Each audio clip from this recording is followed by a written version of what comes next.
gouvernement veut réformer le dialogue social. C'est le grand projet du ministre du Travail, François Rebsamen. Son projet de loi est prêt. Bonjour Nicolas Barré. Bonjour Thomas. Le texte sera discuté après-demain, avec les partenaires sociaux. Vous avez lu ce texte. S'agit-il d'une vraie réforme? Écoutez, c'est sans doute ce que va dire le gouvernement.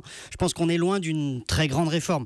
Je ne dis pas que le projet Rebsamen ne change rien. Il pourrait y avoir par exemple une représentation unique du personnel dans les entreprises de moins de 300 salariés et au-delà de 300, les syndicats pourront regrouper les institutions représentatives, c'est-à-dire comité d'entreprise, délégués du personnel et comité d'hygiène et de sécurité. C'est quand même de la simplification, c'est des vrais changements là quand même, non? Oui, mais alors on pourrait dire que le vrai changement aurait consisté à fusionner totalement ces instances en une seule pour la majorité des entreprises, sauf pour peut-être les plus grands groupes. Le rapport Attali fixait la barre à 2000 salariés, ça aurait couvert 75% des salariés dans ce pays avec un système de dialogue social. Là, ça sera 300 beaucoup plus simple. Exactement. Alors au lieu de ça, vous voyez, on avance à petits pas, on fait des changements, il faut les saluer, mais des changements qui restent malgré tout à la marge.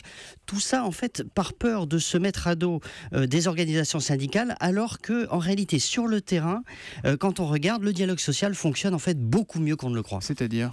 Il y a de langage en fait ? Oui, en fait, je dirais que c'est le secret le mieux gardé de notre dialogue social en France. Au niveau national, c'est un petit peu guignol. Chacun joue son rôle, le président du MEDEF, le patron de la CGT, etc. Bon.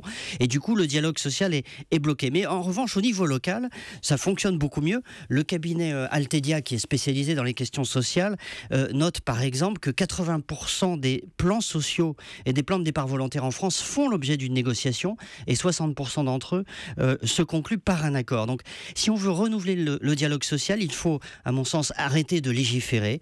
Il faut arrêter de rajouter chaque année des dizaines de pages au Code du travail. Il faut que la loi se contente de fixer les grands principes du droit du travail et puis faire confiance localement dans les entreprises, aux syndicats et aux chefs d'entreprise pour négocier des conditions les mieux adaptées à chaque situation.